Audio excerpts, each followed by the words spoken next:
skydiving. This is amazing. Yeah, but you know what else is amazing? An iPhone 6S for just $49 at Metro. Really? Imagine streaming all the way down with that amazing camera. I'm switching. That's smart. You know what else is smart?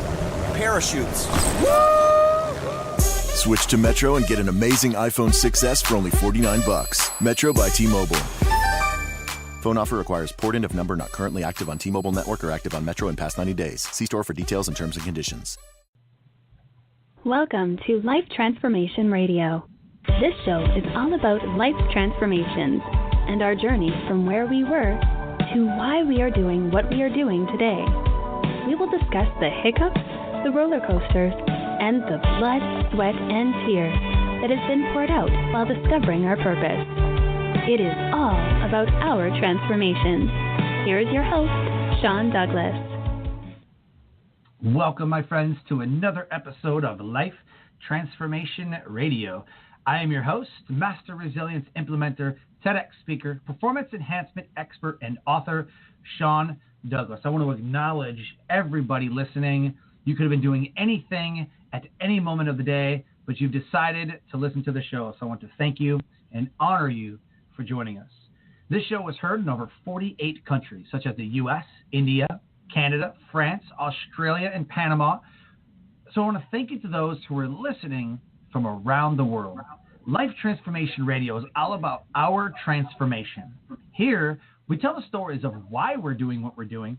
We highlight that transformational moment that changed our life and how we use these to help transform others and elevate their lives as well. Now, you can listen to us every Wednesday and on the first and third Fridays at 5:30 p.m. Eastern Time. However, check out Tuesdays and Thursdays because we do special pop-up episodes for authors and event planners and things that we want to promote. You can also join our Facebook community, Life Transformation Radio Community. You can subscribe, iTunes, Stitcher, Google Play Music app, or wherever you're comfortable listening to podcasts. Subscribe to Life Transformation Radio right there.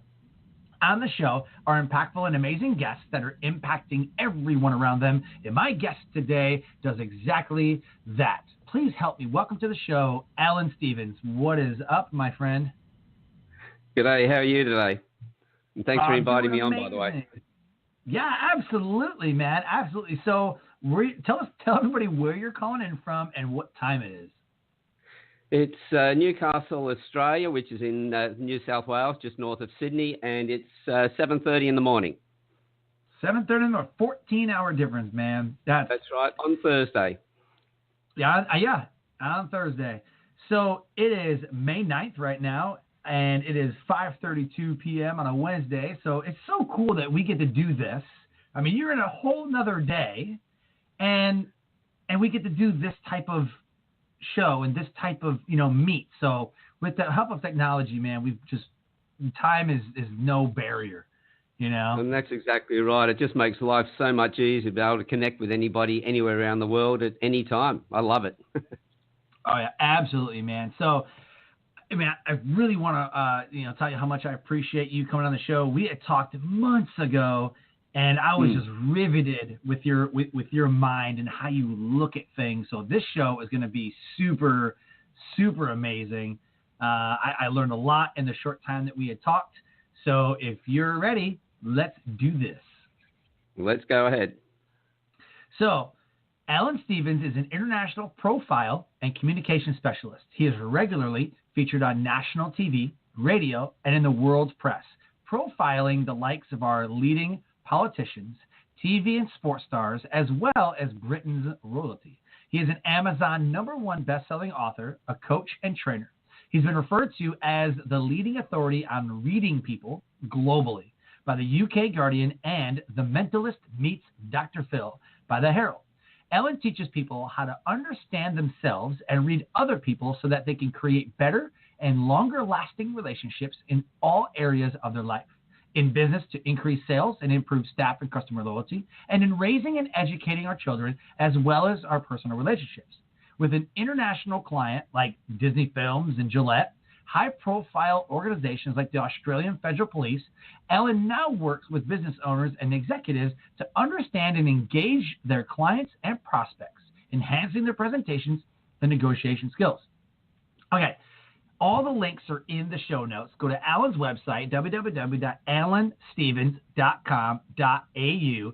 His courses are there. His page is there. Like, everything that you want to know about this guy is right there. So, Alan, you sound like an absolute rock star, dude. Global rock star. Thank you.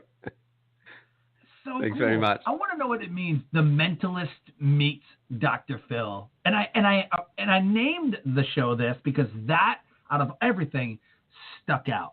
What does that mean? The Mentalist meets Dr. Phil. Well, it's all the work I've been doing. People had realised that by looking at somebody and understanding their facial features, their expressions, etc., you can get a grasp of them very quickly. But then knowing how to talk to them as well.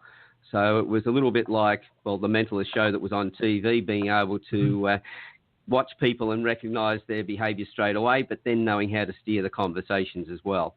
And that was the tag that the Herald gave me here in Australia. That's amazing. So the main question I always ask every guest is why? Why the Mentalist? Why be a business owner, entrepreneur, communication specialist? Like, what is your big, deep why?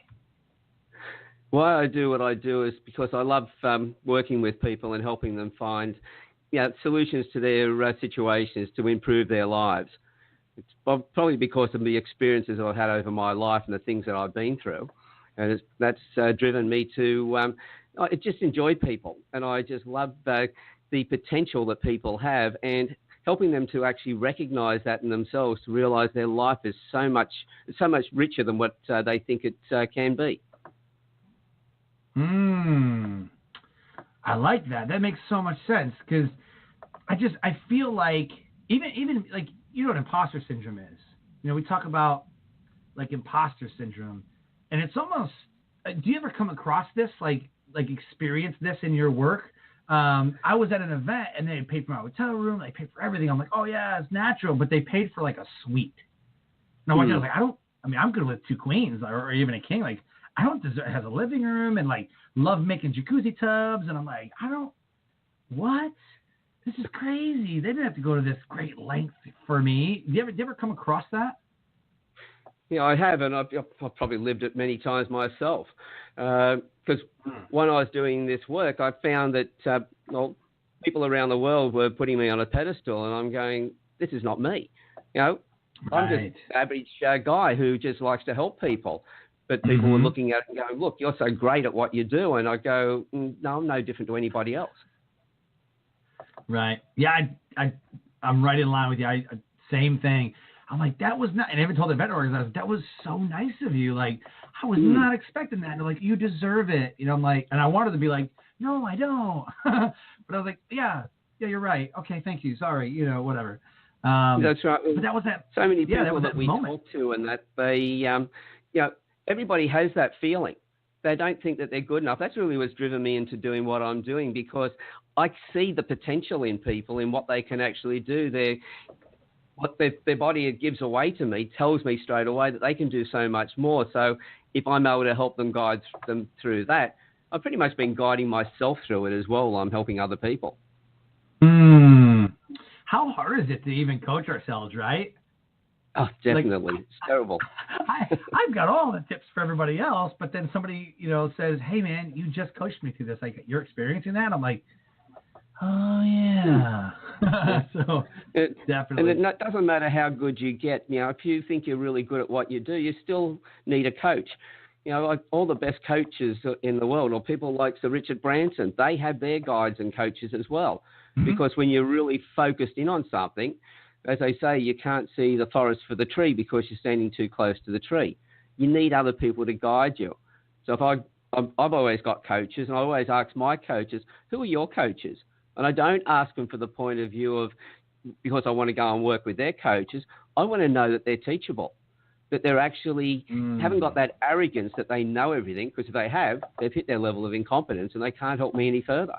So I want to know that they have an open mind, that they're learning, they're adding to their gifts and experiences so that they can then pass that on. And that's what I'll always have. Always have a good coach around you. Boom. That's huge, man. Huge. Even if people are like, well, I can't afford that, and afford something.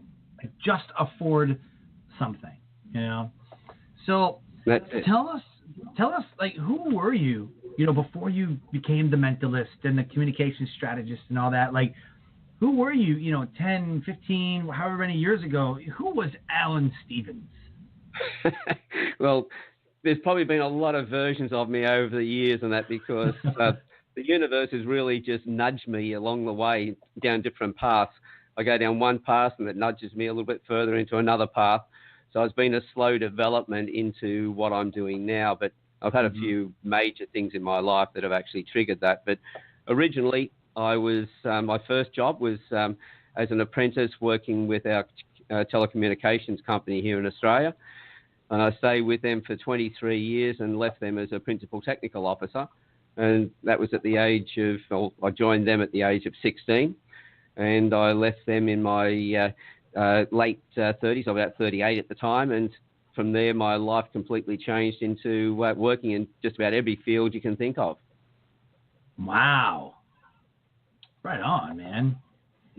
So how do you teach people to understand themselves? Like, what do you mean understand themselves? Like, is it like an emotional intelligence thing, or what do you mean by that? Well, emotional intelligence comes into it, but everybody has a personality.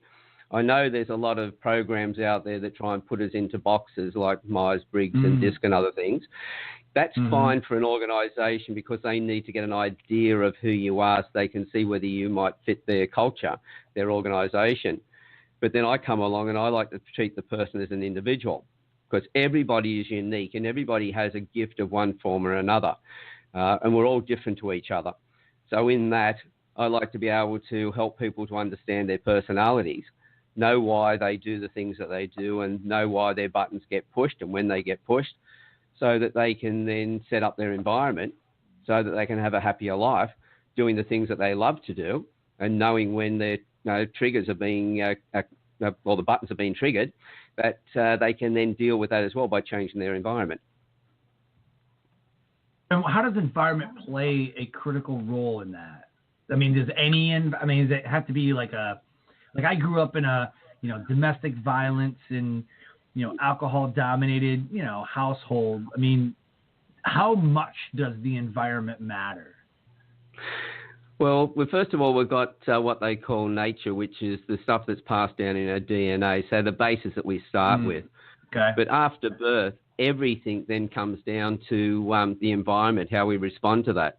And in fact, in the first 6 years of life, from 0 to 6, this is when our future is imprinted. So if we're around to violence and things like that, we don't learn by reasoning with it. We actually learn by observing, and then we start modeling. And that's why if you look at bullies or people who portray domestic violence, it's something generally that they've picked up when they were younger, that they've observed. So environment at that age has everything to do with where we're heading after we're born.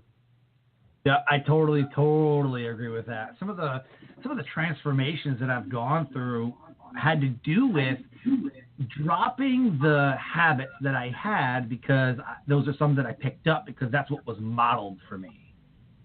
Right? I mean, that's what was modeled, that I didn't know any better, or I didn't think to know any better. I wasn't in a growth state, a growth mindset.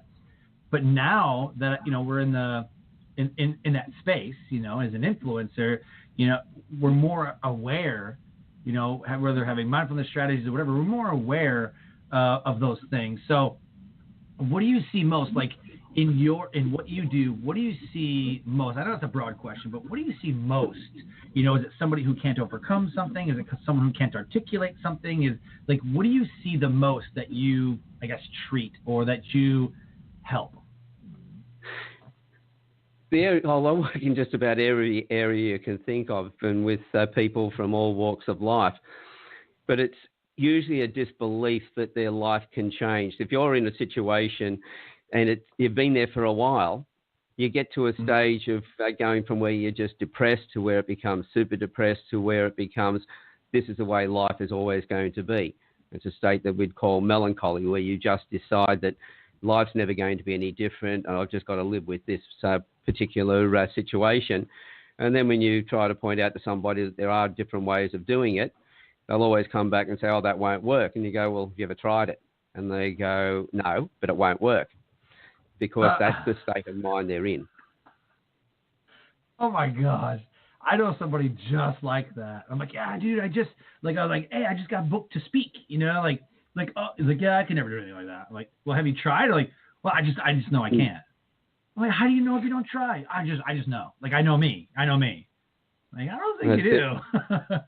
Yeah. Well, I always say to people, and that if something's daunting, it's always the old story. How do you eat an elephant? One bite at a time. Oh, I think Richard Branson said it. If they put something in front of you, say yes, and then figure out how to do it after you've said yes. Yep. Say yes and figure it out.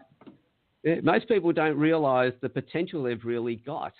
We misjudge ourselves and we think we're not that good enough. Well, I find that most people are. They're actually far better than what they think they can do. You have the other people who have gone the other way and they're just sheer arrogance, but you can actually see in their arrogance, they're really insecure as well. It's a fake facade that they're putting up. But the general public, no, you put somebody to the test, you put them in a situation and they know they have to do it, most people will find a way. Yeah. And that's definitely gifts that they have. Yeah. So you've gone through transformations in your life. You've helped people through their transformation. What has been the best part about it so far to date?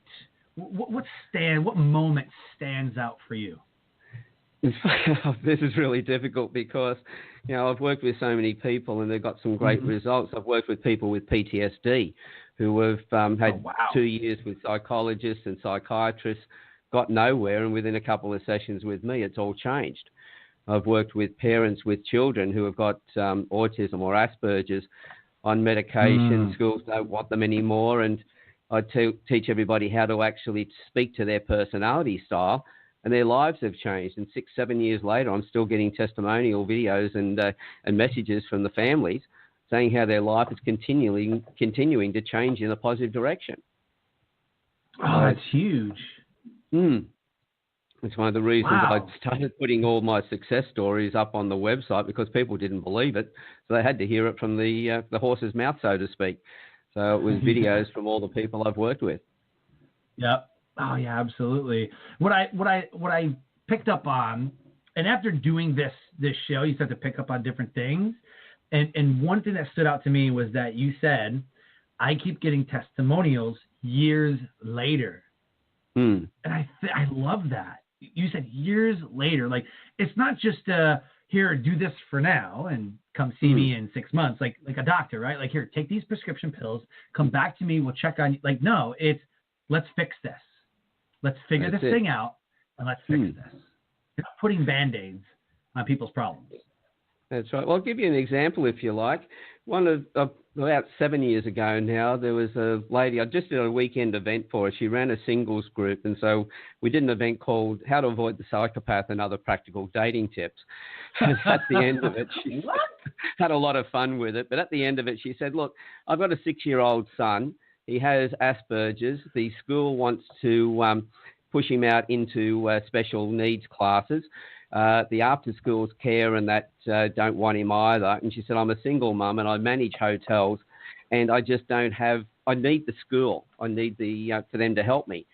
So she said, could you profile my son? And I said, well, look, will he sit still? And she said, no, he won't. And I said, okay, in this case then, I want you to take some photographs and I want you to take them in this fashion, straight on from the two sides over his shoulder, standing full length, and send those through to me. So she sent them through. And when they came through, he's wearing different clothes in each of the photographs. So it showed how much he just wouldn't sit still. And then I profiled him, gave her a report back. She was very clever. She went back to the school and she said to the school themselves and the after-schools care, she told them both the same thing, that the other one was doing it. So the after-schools care were doing it. So the teachers, if it failed, to be on your head. They put it in place, and they'd already said he'd never do any presentations in front of the class. Well, about a year later, we had a health forum in Newcastle where I was speaking in the town hall.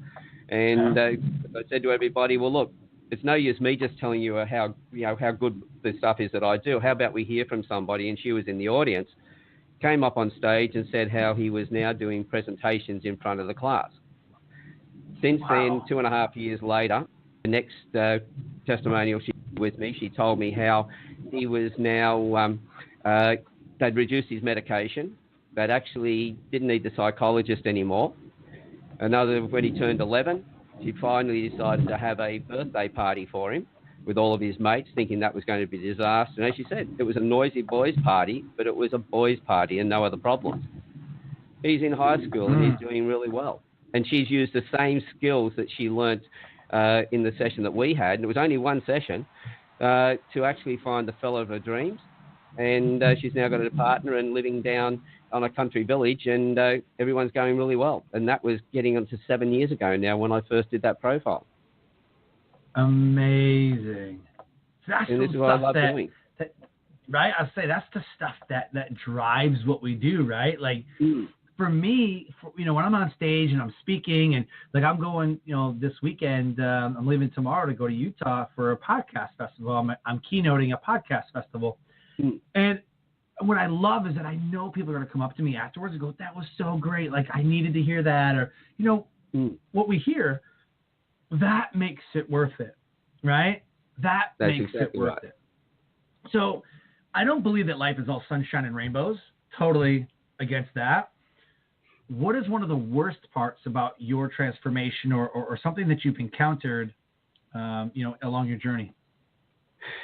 Well, I had a lot of things happen to me. I've been through a couple of divorces, a lot of relationships. I've had business partners who had emptied the bank account. I lost a lot of money over the years. And people will say, but, you read people. Why? How could that happen? I go, I did that before I learned how to read people. So it was a case of necessity for me. So those, losing partners, but being able to look at something in a new way, I was able to change my attitude towards it and realize that any anger I had for the ex-partner just dissipated completely. Because my first wife, for example, left me with 3 boys to raise on my own. They were 4, 11, and 12. And then years later, as I was growing up, and I'd been married again the second time, my youngest one moved back in with his mother and just wasn't getting on with her. I'd take him out camping and he'd go back respectful and then start fighting with her again. And I went, well, the only way he's going to learn to respect you is it's going to take a man to do that, because that's the job of the men. And I'm his father. I'm the one who has the biggest problem with you, so it's my job. So I then built a relationship with her as friends and, co-parented the boys.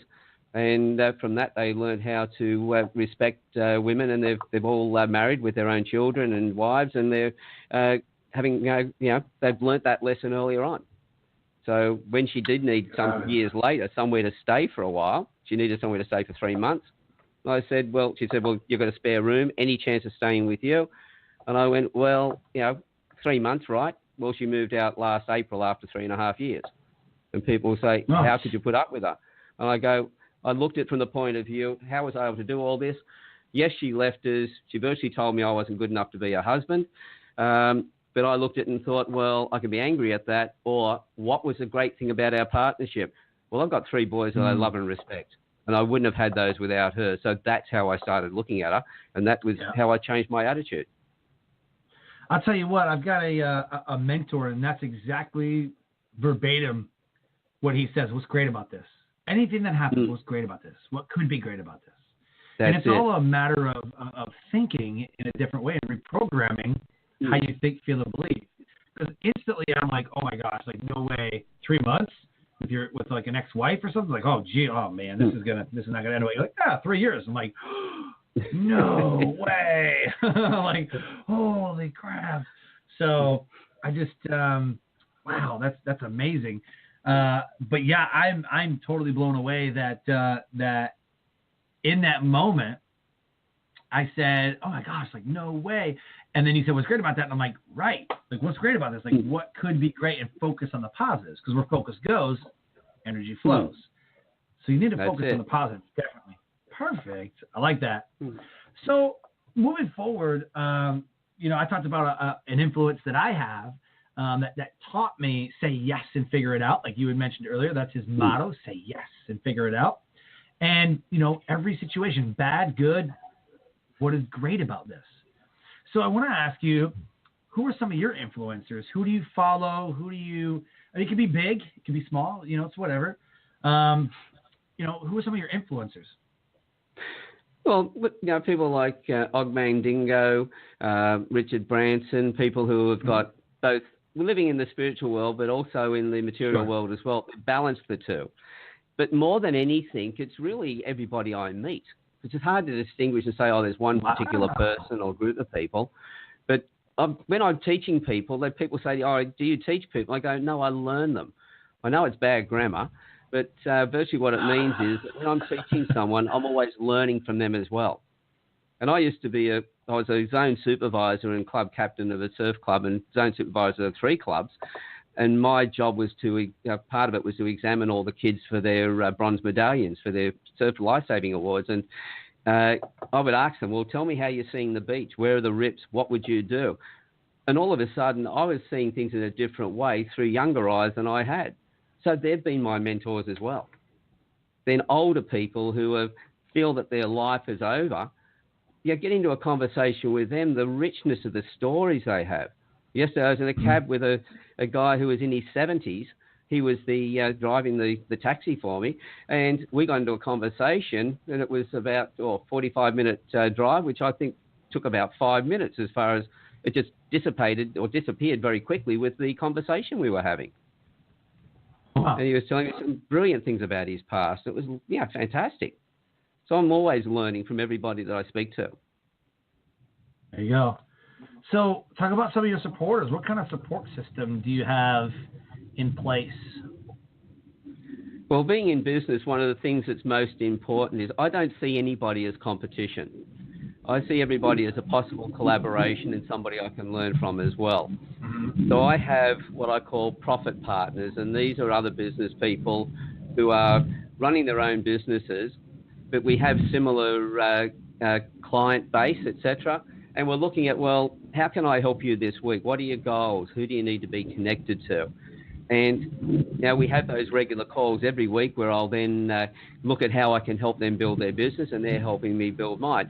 And in doing that, we're getting out into each other's networks. So our sphere of influence just grows massively. And then there's, I've had a couple of face profilers, one in Romania who connected with me and said, look, he'd love to learn what I do. And but he couldn't afford me. But we had a chat, and I went, well, and he turned around. He said, I really loved what he was doing. And I said, there's a nice correlation there. So we ended up training each other as part of the deal. Oh, nice. And then I found another one in Portugal who got in touch with me, ran a podcast, and said, I'd love to interview you. And we got chatting. And I said, by the way, do you know this guy in Romania? And he said, oh, no, I don't. So I said, you guys need to talk to each other. So I connected them. And when I did do the podcast with the one in Portugal, he said, oh, yeah, I'm doing the podcast with the other bloke next week. And that's the way I work. It's always about how do I help other people, because it always comes back. Yeah. I know you support. connected me with a few people, too, and turned out to be great relationships. And that's the way it works, because the more we help each other, the more people, even your competitors, if they're growing their business and they're growing it in the right way, then you will also grow as well. Right. So I have an attitude where I have to create and train my own competition, and I have a moral obligation to do that. Mm-hmm. Oh, definitely. Oh, yeah. Yeah. Yeah, I'm all about creating JVs, some joint ventures, and, creating and collaborating with people to create win-wins. And I never want to think that, and I've done this since, since my first business, when I started building my first one of 3, I said, I want to bring people in. Like, I want to create things with people, so it was like a group DJs that got together and made an entertainment company doing, sound for conferences and events and weddings and, like all kinds of stuff, which turned into videographers and photographers. And like, we had a whole host of products, but it was like, I want to have people do this with me. I don't want to ever do it alone. But if I can bring in people who are already doing it and they have a following already, and we can build on that, create, collaborate, create win-wins. And, Everybody goes That's home it. happy. I never want to compete with somebody. It's exhausting. Oh, you're looking over your shoulder all the time and you're not looking forward. Yeah. You have to get And the everybody right else's people stuff. around you and help them. Yeah. And you're looking at everybody else's stuff. You know, like, oh, I got to see what this guy's doing. I got to see what this guy's doing. And you start to lose focus on your own things. That's it. That's that's my experience. Yeah, well, the more that you can work with people and the more that you got people who support you, the more you get out into their networks as well. I put a post up on Facebook, for instance. It'll be shared very quickly. You know, I put up my first Facebook Live, and it had 1,600 views in 4 days, which was pretty good for a first Facebook Live. I put a post up on LinkedIn about a couple of months back, about 3 months ago now, and in 8 weeks, it had 47,000 likes. It had over 1,200 comments, and it was shared almost 5,000 times. And that's because the people who saw it, and especially those people I collaborate with, started sharing it and getting out to their networks. And in that, then they've got that extra credibility because they're talking about it. Talking about yourself is one thing, but it's always better to have other people talking about you. And you want them to be talking about you the right way, too. Oh, yeah. I was just going to say that, too. I was like, oh, yeah, and the right thing, too. Yep, absolutely. So speaking of, like, Facebook and Facebook Lives and everything, which I think are great. I think it's great because video is becoming, like, 80% of how people they consume knowledge, like 80% of videos, right? I mean, it's not enough just to read. And now what you're seeing, I don't know if everybody's noticed this, everybody listening, if you've noticed that videos are coming out more and more with the lettering and the words, you know, and the translations and everything coming across the video. And it's becoming more and more that people want to see that. Like maybe they're not in a way that, or in an area that they can like listen to it, but they'll read it. You know, and they'll read it along with the video. So yeah, if you're not doing video, if you're not, you know, putting those words, I forgot what they call it, like a teleprompter or whatever, if you're not putting those across the screen on the video, now is the time to do that because it's becoming more and more popular. So what other resources have you used throughout your journey? Maybe it's in a book or whatever. Well, first of all, we just look at the video side of it first of all. The subtitles are important because a lot of people watch their videos at work and they can't have the sound up and they can't be sitting there with their earphones in. So that's why the subtitles go. I put them up in a lot of my videos. But if you do a video, you can also then strip out the audio and now you've got a podcast that you can put out as well. You can then pull out the words out of that and now you've got a post. So that you've got a blog there you can put up. So you can do all of that. Then you look at, well, I'm playing around with a program called XSplit at the moment, which allows me to virtually do in a TV show what a news reel in a news studio where they might have 15 people controlling everything. I can do all that from my keyboard. So that we're moving more into that video area all the time, and video is really where it's heading. Because as I say, a picture says 1,000 words. And then if we've got the audio, well, a text comes from that. And it takes longer to read the text, though. But every one of them have their place. Text, some people don't like listening to a video all the way through. They want to be able to skim a document where they can actually find the part they're looking for. So they've all got their purpose. You've really got to be across all of those areas. Yep. Oh, yeah, definitely. I don't like to stick to just like one thing because if that burns down, like I'm screwed, right? So I mean, that's why they have so many social media accounts and they do different email addresses and like, you know, all that. So definitely. So talk about where you're headed now. What does the rest of your 2018 look like? Well, one of the areas I've really had a passion for was to get what I do into the education department.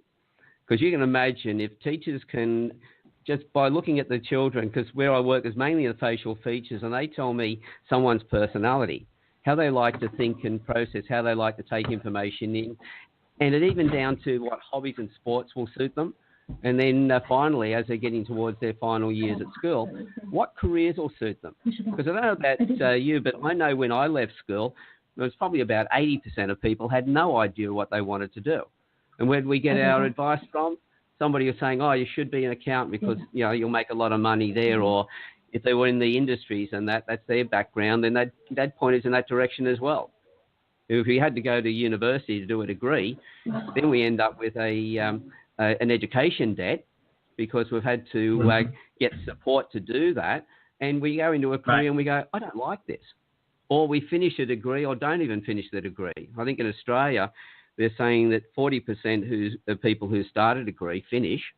Of those, 40% of those actually go into the workforce using that degree. And of those, 40% of those make it past 5 years in that industry. So we take a lot into our education and it costs us a lot, but we never really use it. So I'm helping teachers at the moment recognize the learning styles, because one of the biggest problems we have is disengaged children. Mental health is increasing, but the mental health is mainly due to our environment again. If we're able to talk to a child in a different way, we automatically change their environment, which therefore automatically changes their outcomes. So if a teacher can connect with that child and connect with them straight away, they can then guide them. First of all, the child has a better learning experience. If they're a child with, say, a sequential learning style where everything has to be fully understood before you add the next bit, and that has to be fully understood before you go to the next bit, and they're also a child who's easily distracted and can't sit still, if they're distracted while the teacher's talking, the child will miss part of the conversation, and there may be a gap between what they're learning, and all of a sudden now this child is getting frustrated because they're falling behind, and because they're easily distracted, start distracting the class, and because they can't sit still, start to make noise and everything else. And next thing you know, we've labelled them with a condition like Asperger's or autism, when that may not have been the case. But as soon as you talk to them the way they should be spoken to, that changes. So I'm actually running pilot programs in the education system here in Australia, and I have worked with teachers and children and parents over there in the US as well, and also now in Europe. So perfect. Now, this is my passion, is to really get what I do into education to change the lives of children. I went through bullying at school. I hated school. They kept me back to work on subjects that I wasn't good at, so we worked on my weakness. Then when we finished, I was getting to leaving school, they said, right, these are the careers that you should go into. And they're all based on the areas I always really hated, but I got good results because I'd put all this extra work into it. And I go, why do I want to go out into the workforce and do that for the rest of my life when I hated it for the 13 years I was at school? You know, it's crazy. So being able to guide them to recognize their strengths and steer them into the direction of their strengths, they're going to be more happier when they go out. They're going to be more productive in the workplace. They're therefore going to be happier in their personal relationships. They're going, less domestic violence. Their children are going to grow up happier as well because there's better relationships with the parents and the child. Everything's positive in it. That's why I'm really pushing to get this into education. Yeah, I've said this forever, man. I was not a school guy. I hated it. And people used to make fun of me too, because they're like, you could be an A student. I'm like, and how does that translate into making more money? You get into a good college. How does that make me more money? By getting a degree. And what if I can't get a job with that degree? Oh, you will. Oh, but you will. Yeah. Some of the statistics that float around is like how many people are in a degree and using it to get a job. And like 63% or something like that, 63%, I think I read, 63% have gone to a 4-year school, graduated with a bachelor's, and is using their degree for a job. The rest don't even use it. So, I mean, it's almost half. The student debt, I don't know if it's America or world or what, but the student debt. It's worldwide. Yeah, almost $1 trillion, like something like astronomical, like almost. I mean, it's a couple $100 billion in student debt. I'm like, this is insane. Insane. So it's a crazy situation. I keep thinking, I'm like, and here's my biggest argument with college, right? Or even school. Like, we homeschool one of our kids because he's like me. Like, school just sucks for him. He hates the bullying and, whatever. My daughter, she loves it. Loves school. Everything's great. Good grades. She loves it. But with him, it was like, I can't concentrate because I'm not interested, and like I don't want to do that. That's not what I want to do. And I was the same way. We're dreamers, right? So, we're sitting there daydreaming in class about what other things we could be doing. And one thing that he thrives on is like creativity, and he's a real like creative kid. So that's not what is wrong with school, because they're like, sit here for like hours, sit here, take this test, here, do this. Here, do this, right? And there's standardized testing when learning is not standardized. Everybody learns at their own pace, right? That's what you were saying earlier. Like, everybody learns differently. But you're asking these kids to take these standardized tests and then wanting to know why they're not doing well. Because you're not teaching to their learning style. You're teaching standard. So we're working on the old bell curve type thing. What we're actually doing is the kids in the middle, that works for, but the ones at the top end and the bottom end are the ones that are actually missing out. So we're creating greater divisions in our societies, and therefore a lot more stress. We're also putting pressure on our kids that they have to have a degree. Well, one of the things that I realized when I went through school, we had our A students, our B students, and our C students. And I was pretty much a C student most of the way through, and I had a few teachers who kept me back, and they were going to get me up in different areas, and they did. The only area where I was in the A was in tech drawing and woodwork and things like that. But they got me up to a B on other subjects. But then I realized something later on. The A's went on, first of all, the C's would drop out because they weren't smart enough to go on to the higher education, to university or something like that. So they would drop out and go to the workforce. And a lot of them became the business owners. They realized they weren't smart enough to work for anybody else. They had to create their own jobs. And then the A's would go off to the university to get a degree so they could go and then work for the C's. And the P's in between work for the government. So when that virtually happened, they got me up to a B level, and I ended up going and working with our national telecommunications company. So I was really a public servant. Yeah. And I was feeling like jokingly go back to the teacher and say, why did you get me up from a C? You should have left me there. I would have had a business long before I actually got one. Right. But so many parents put pressure on their kids. They've got to have these university degrees because that's what they've been told as well. And we then push this belief onto our kids, and our kids have, put themselves through so much pressure. And next thing you know, we've got them suiciding in Australia. Oh my gosh, yes. This is one of the reasons I want to get in there. Media like crazy, right? Yeah. Well, see, we've got a population less than a tenth of yours. When we had, in 2012, 100 kids a year were taking their life, but there were 10 to 20 times that every year attempting it. We had 7,000 kids going to hospital from self-harming, and we had 1 in 4 with psychological issues. Well, now it's 1 in 3, and a year or two ago, it was 450 kids were successful. It's not that they're getting better at more successful at killing themselves. There's just more of them. We've got 7-year-olds self-harming. Over 5% of all 11 to 14-year-old girls will have attempted suicide. That's a ridiculous situation we have because of this pressure to achieve. Oh my gosh, yeah, and it's pressure to fit in because before you were restricted to your neighborhood, right? I mean, you were restricted. That's it. Your parents would be like, don't go 2 or 3 streets over. Like, no. And then you get into middle school, then you get into high school, and now you're in a big high school, and you're restricted to that city. Or if you're an athlete, you're going around and facing other schools, so you kind of have a brief interaction with these other kids. Now, global. These kids are global, and there's not nice people on the internet if they post something stupid, right? They get harassed. That's it. Their post gets shared, and then other people join in on it, and it's just like the cyberbullying is insane. And it's just when I hear like, 14-year-old girl killed herself, I'm like, why? Like she doesn't even know them, but it's the pressure to fit in. If you didn't think peer pressure was a thing back in the 80s and 90s, and like when I was growing up, early 2000s as I'm graduating. I graduated in 2001 from high school.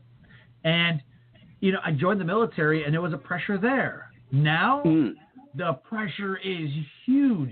The peer pressure is global. And if you don't fit in, you're done. And that's exactly right. And, we're doing everything. We're going out and trying to fix the bullies. We're doing it the wrong way. I know that in the schoolyard they were saying that a lot of the bullying was actually happening in the playground. And they said, well, that's where we need to work. And I went, no, you really need to work in the classroom. You need to actually change the relationships with the kids and help the kids to actually work with each other. So getting over that peer pressure stuff. Because when they worked in the playgrounds, they would get the older kids to protect the younger ones who were being bullied. Well, that stopped the bullies from bullying, but it didn't fix the problem because the bullies now get frustrated because the only way they feel better about themselves is by pulling somebody down. Bullies are usually somebody who's been bullied themselves. Their life, they feel devalued. And the only way they can feel better is by pulling somebody else down. And it's like having a shower. You've got to have another one the next day. So as soon as you bullied one child, you get that instant gratification, but then you've got to go and bully somebody else. And so they would pull back, and it's like a snake. It went into the long grass, and the bullies got more frustrated, and they thought, oh, how do we get to the other kids? So they came back through cyberbullying because now they're even more hidden. You don't see who they are. They're even more vicious than they ever were before. And we have, kids taking their lives. There was a young girl at one of the schools, she's in her teens, Dolly Everett, she ended up taking her life. Well, as soon as she did that, everyone said, well, that should sort the bullies out. No, the bully started in on her best friend, and the cyberbullying started there. So you don't fix bullies by beating bullies up because all you do is create bigger bullies. Bullies, you have to, what I'm working on here is helping the teachers to raise the self-esteem of all the children, in particular the ones who are being bullied, so that the bullies no longer have the effect on them. And when the bullies are disengaged, instead of putting your hand around their throat, so to speak, you put your arm around their shoulders and you say, hey, now we're going to do something about raising your self-esteem. Because if you get kids to actually start to understand each other, it's hard to bully somebody you got to know and like. Boom. I love it. Life Transformation Radio listeners, if you're listening and anything resonated with you, it's an in-depth conversation. I didn't even know we were going to go here. This is awesome. 657-383-1109. You can call in 657-383-1109. You can weigh in on the conversation. And, oh, man, I didn't think it was going to go there. This is awesome. So, changing gears here, wrapping it up, bringing it home. Shameless plug moment. You can plug a friend, quote, your websites, Facebook, your products, movies. Give a shout out to whoever or whatever you want. This is your time to shine. Shameless plug moment. Go. Okay, well, as you've got down on the on my bio there, you've talked about the websites. First thing I always say to people, look, find out about how this affects you. You can hear all the stuff that I'm saying, but really, where's the proof in all that? Go to the website, the success story page, and listen to and watch people talking about what they've been able to achieve when they've had the skills in business, in raising their kids or whatever. About in February 2017, I decided it was about time to start putting my courses up online because I can't train everybody. But if I had pre-recorded courses online, people would be able to self-pace their own learning. And so it was February. It was coming up to the Valentine's Day. So the first one I put up was Smart Online Dating. It's not so much how to find dates, but it's how really to find the right partner. It's about how to build a relationship with the person who matches your personality.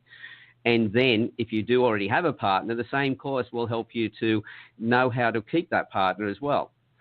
And I turned around and turned it into a business course, which recently has been picked up by about 9 different industries as a professional development program.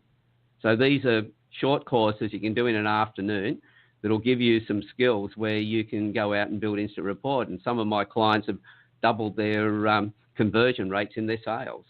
They've improved their relationships with their partners, with their children. So the online courses, I just want to get what I do out there to get more people to go, hey, I want to know more about this. And then I want the best coaches, the people who are really passionate about helping people, not just putting money in their own pocket, but how to really help people. If they come to me, I'm looking, as I said before, when I started this, I trained with the Paul Ekman group. We were all about the micro expressions. I trained with a lovely lady, a dear friend of mine who lives in the States called Naomi Tickle on the facial features. I'd already been working with body language, and I had my master's in NLP. And I brought all those together to create a system that's unique worldwide. My target, and I believe my moral obligation, is to create competition, train them to the highest possible level so that those people can go out and do what I do, because there's no way in the world I can train everybody, but people who do go out and start doing what I'm doing, they've got to do it right. So I really have to make sure that I've trained them so they do it really well. And in that case, they're not my competition. They're my strategic alliance. Yeah, definitely. And tell everybody, you mentioned NLP, which is awesome. Tell everybody what NLP is. NLP, Neuro-Linguistic Programming. It's, to put it in very basic terms, it's a language we use to cause a person to think or steer the conversation in a certain way. So, you know, it's just how do I actually connect with the people? It you know, it's everything on the planet can be used for the wrong purpose, but it's always hard to do it that way because people say, oh, you read people, can you manipulate them? Well, yes, I do manipulate people, but you got to think about, well, why do I manipulate? It's a purpose behind it. It would be to get them to take stock of their own life, to take a better direction. So manipulation is not a dirty word. It's the intention behind the type of manipulation you're using. So that's why I'll use words like that in an open format. But how can I actually help people to find their direction? So NLP, well, as I said, the facial features tell me your personality. It tells me how to deliver the information, in what order, what structure. You're big picture, you're analytical. Are you an objective thinker who bounces around, or you're somebody who's sequential, it's got to be put together in the right order? Then I've got to have the right language. So if I've got the right words, I now know I'm going to connect with you in the way that you want to be spoken to. And I've got the body language and the facial expressions that give me the cues that tell me whether I've got it right. Because no matter how many people I've profiled, and it's in the thousands, I never assume I've got it right. I always start talking to the person the way their facial features are telling me, and then I start to watch the feedback from the body language and the micro expressions, and I know straight away whether I've got it right. So I was giving full respect to the person that I'm working with at the time. There you go. Love it. Love the explanation. So true. And I started getting into a little bit of the NLP stuff, you know, in my resilience work. And you know, there's a direct correlation of the programming and everything else that we tell ourselves and how we think about ourselves and feel about the world. So definitely, as we wrap up, can you deliver your best nugget of knowledge that will motivate, transcend, and inspire someone to take action today? But things there was a couple of things. One is a quote from one of your coaches there in UCLA, and his words were, "The most important thing you'll ever learn is the next thing you learn after you think you know everything." That reminded me to always keep an open mind, so that I was always open to receive more. Because if I had a closed mind, I'm the one who's going to miss out, not so much other people. It's going to be me who misses. But another one I heard the other day, which I really love, and it's probably the way I've lived most of my life. The things we do for ourselves die with us. The things that we do for the world and for other people are and always will be immortal. Boom. And so what you actually bring to the world, they're the things, and this is where your richness of your life, the people that you help, and that connection, it's not just looking after yourself, because that's a lonely life. But when you're working and dealing with other people and they're getting results, you have a family, you have a tribe. And that's what raising your children is about, having the right people around you. You know, an individual doesn't raise another individual, a tribe does. And it's by having that attitude that our lives are much more enriched, and we have we help a lot of people, we help ourselves in the same process. Dude, I love what you said, man. What a great way to end the show. Alan, you are an absolute rock star, my friend, and it is an honor and privilege to talk to you all the way from Australia, man. Thank you so much for being on the show. No, thank you very much for the opportunity to speak, because hopefully if this has resonated with people, you know, there's a lot of people I've been able to help that I'll never meet down the track, so it's great. Thank you. Yep, likewise. Thank you so much, man. I look forward to our continued friendship, and I wish you the best in 2018. Thank you very much, and the same to you and all the listeners. Life Transformation Radio listeners, I'm pumped after this episode. If you are as pumped as I am, go check out Alan Stevens, alanstevens.com.au. Go to the show note, links that are right there. Click on take his course. Like you have to take his course. It will change your life. So as I close the show, I always say, live your brand. Find opportunities every day to live out the values that you have deep in your heart. I call that living your brand. Never miss an episode. Subscribe to the show, iTunes, Stitcher, Google Play Music, TuneIn, Player FM, wherever you listen to shows, even here on Blog Talk Radio. Go ahead and subscribe. Never miss an episode, and we will talk soon. Have a great night.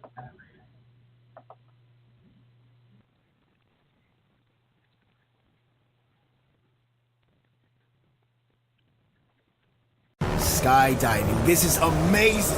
Yeah, but you know what else is amazing? An iPhone 6S for just 49 bucks at Metro. Really? Imagine streaming all the way down with that amazing camera. I'm switching. That's smart. You know what else is smart? Parachutes. Switch to Metro and get an amazing iPhone 6S for only 49 bucks. Metro by T-Mobile. Phone offer requires port-in of number not currently active on T-Mobile network or active on Metro in past 90 days. See store for details and terms and conditions. Skydiving. This is amazing. Yeah, but you know what else is amazing? An iPhone 6S for just 49 bucks at Metro. Really? Imagine streaming all the way down with that amazing camera. I'm switching. That's smart. You know what else is smart? Parachutes. Switch to Metro and get an amazing iPhone 6S for only 49 bucks. Metro by T-Mobile. Phone offer requires port-in of number not currently active on T-Mobile network or active on Metro in past 90 days. See store for details and terms and conditions.